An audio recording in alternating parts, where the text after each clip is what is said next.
Ekitabo kya Nabbi Isaaya eshuura ya 56. Oku niko Mukama alikugamba naagira ati: muhamere omu by'oburyo, mukore eby'okwihikirira, ahabw'okuba okujunwa kwangye kuri kwija, n'okwihikirira kwangye kuri kushuururwa.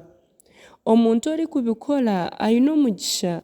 Omwana w'omuntu orikubihamiraho, akarinda Sabato, atagishiishe, kandi akazibira omukono gwe kukora ekibi kyona. Omunyihango yehongiire Mukama arekye kugira ati: Mukama ataribura kuntaanisa n'abantu be. Kandi omukonwa arekye kugira ati: reeba, ndi ekiti kyomire.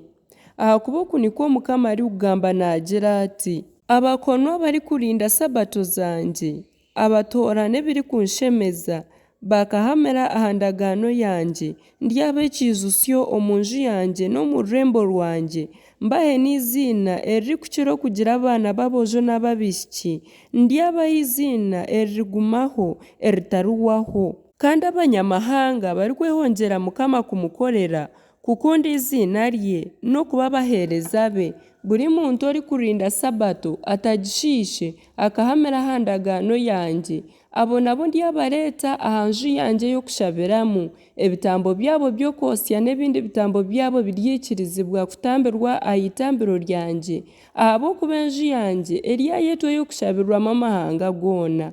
Oku nikwo Mukama Ruhanga orikutaaruura enchubwa za Isirayeli arikugamba naagira ati: ndyamutaaruuriraho abandi, mbongyere aha baabaire bataaruirwe. Imwe nyamiishwa z'omu ishwa mwe mwena, nimwe mwena enyamiishwa z'omu kibira, nimwije mushonshomere.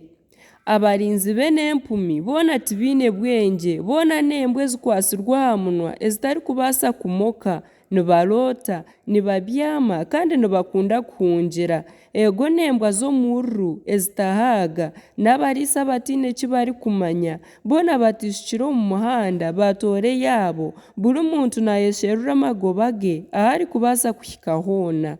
Nibagira bati: mwije tweshengyere viinyo, twenywere ebirikusinza, tubikimbuure, kandi na nyenkyakare tugire nka hati turengesereze.